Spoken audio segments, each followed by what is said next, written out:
Nos abocamos ahora a hablar de temas políticos porque la reunión entre las diversas bancadas del Congreso y el gabinete continúan. El gabinete presidido por Guido Bellido.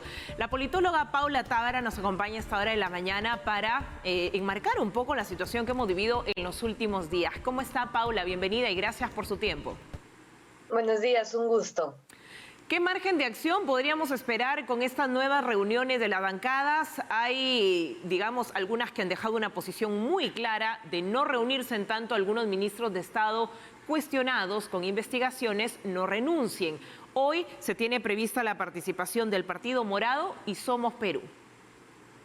Sí, yo creo que hay que entender, digamos, que incluso si se hubieran dado las reuniones con estas bancadas que se están negando a reunirse, estamos hablando de la oposición más férrea, ¿no?, dentro del Parlamento. Entonces, incluso puede que esas reuniones no hubiesen cambiado las determinaciones finales.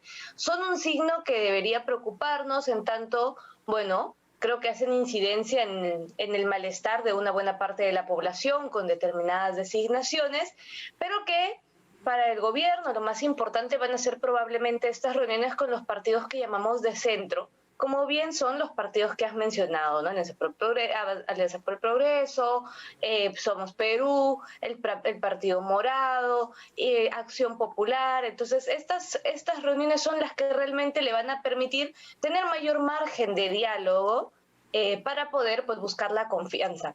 Son las que pueden entonces inclinar la balanza.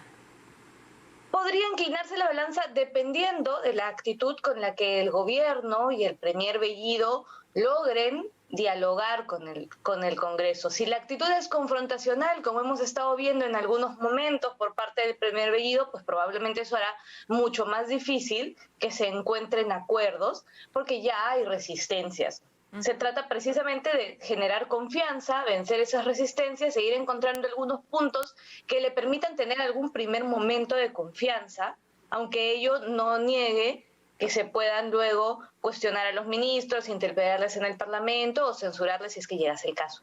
¿Cómo avanzan las fuerzas políticas en paralelo con lo que se ve en las calles? Porque tenemos también a Lourdes Flores Nano, por ejemplo, incentivando las marchas. Este fin de semana dijo las movilizaciones no van a parar, invitado a más personas a sumarse, en tanto no se generen cambios en el gabinete. Encontramos la participación de bancadas activas, pero también de otros líderes políticos que están haciendo lo suyo en otros terrenos. Sí, a ver, yo creo que en el caso de las manifestaciones, el derecho a la protesta es, por supuesto, resguardado y debe ser respetado, pero creo que en el caso de las manifestaciones que estamos viendo en Lima, porque son en Lima estas manifestaciones, se trata de manifestaciones de un grupo minoritario y creo que una cosa que debería alertarnos es que también son manifestaciones muy marcadas por la agresividad del mensaje, ¿no? Por querer generar quizás más ruido que el que en realidad hay en términos de mayoría de la población. Las encuestas nos dicen que si bien una buena parte de la población no está contenta con este gabinete, también hay otra parte de la población que está esperanzada en lo que venga. Más bien todavía en un primer momento de evaluar su relación con las fuerzas políticas, con el gobierno. Entonces, creo que debemos tomar las protestas que está habiendo en Lima como del sector del que provienen y una muestra de su carácter político, pero no necesariamente como el sentir mayoritario. Creo que sí hay un sentir mayoritario de que la cosa no parece empezar de la mejor manera, pero todavía no una confrontación tan clara. Para muchos, incluso analistas, políticos, y aquí hemos entrevistado a representantes de bancadas, se maneja la hipótesis del gabinete de choque, generar esta suerte de confrontación desde el inicio con algunos personajes que no necesariamente tienen que coincidir en simpatías con líderes o con bancadas, para generar una posible disolución o cierre del Congreso. ¿Esta hipótesis tiene asidero conforme pasan los días?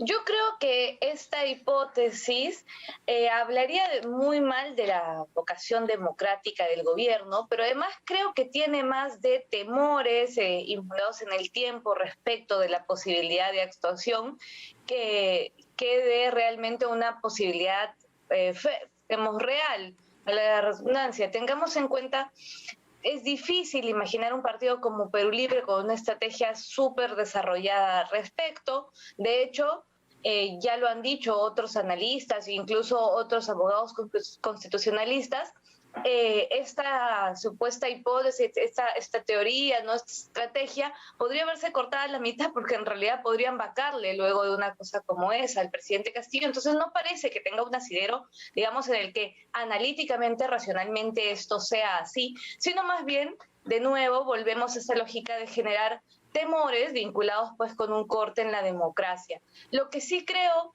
que muestra este gabinete es una intención de poner todas las cartas de hasta dónde quiero avanzar o cuán más profundamente dentro de la izquierda estoy y cuán menos moderado quizás de lo que inicialmente nos habían mostrado. Y en ese sentido nos están dando un mensaje de cuál es su vocación política y también están dando, digamos, un paso que yo creo que no es positivo en términos de aglutinar voluntades y de conseguir consensos, porque se le olvida a Perú Libre que no ganó con un voto mayoritariamente de izquierda extrema, digamos, sino más bien con un voto que aglutinaba distintos sectores descontentos e incluso con un antivoto. Y en virtud de ese reconocimiento, muchos apuntan a que se baje un poco el tono del diálogo en cuestión al manejo también, no ser tan técnicos, para muchos podría pasar la factura, pero en medio de todo ello vemos declaraciones, por ejemplo, el presidente del Consejo de Ministros, Guido Bellido, señalando sobre el tema de Antauro Humala, que en efecto fue una promesa de campaña y dijo este gobierno tiene que tener sentimiento humano. Es decir, poniendo las cosas prácticamente en el mismo tono que en la etapa de campaña, ¿no? Una etapa que ya se cerró, pero sin embargo, aparentemente no hay retrocesos. Sí, no, yo creo que las declaraciones de ayer respecto a Antauro Humala son bastante desafortunadas. Creo que son, digamos, de poca visión de qué es lo que está pidiendo el electorado y por qué votó el electorado, pero además creo que denotan nuevamente que la figura elegida para la presidencia del Consejo de Ministros, que siempre fue uno de los congresistas y dirigentes más álgidos en sus declaraciones y en su forma de pensar, no aporta a que el gobierno pueda tener esta gobernabilidad, este espacio de moderación que se necesita para sacar adelante la gestión, ¿no? Quizás allí deban revisar, no necesariamente los nombramientos, aunque seguramente buena parte de la ciudadanía creería que hay que revisar esos nombramientos de los ministros, pero al menos revisar cómo se van a manifestar, es decir, ya no pueden hablar quienes representan a los gabinetes ministeriales como candidatos, como congresistas o como partidarios. Ahora son funcionarios del Estado y se les debe campaña, pedir, ¿no? Exactamente, no pueden hablar como en campaña y al ser funcionarios del Estado lo que se les tiene que pedir es una mesura y una representación del Estado. Muy bien. Paula, una sola consulta final. ¿Esta figura del voto de confianza debería ser eliminada cada vez que tenemos este entrampamiento entre ejecutivo y legislativo? Surge nuevamente la posibilidad, hay una reforma pendiente, pero ¿por qué no darle la potestad al Ejecutivo que coloque al gabinete y, lógicamente, que llegue luego el Congreso con toda la fuerza que tiene a controlar y fiscalizar? Bueno, finalmente nosotros lo que tenemos en realidad es un esquema de control entre poderes y de equilibrio de poderes.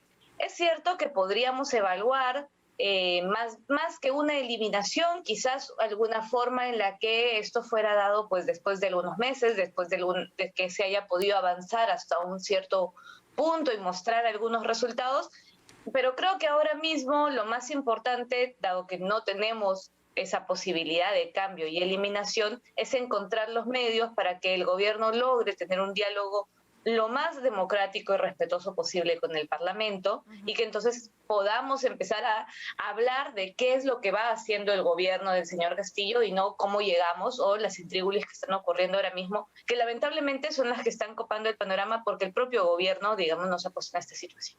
Exacto. Bueno, muy bien. Paula Tábara, muy amable. Gracias por este análisis. Un gusto. Y continúan las reuniones, lo decíamos el día de hoy, y ya estaremos informando al respecto.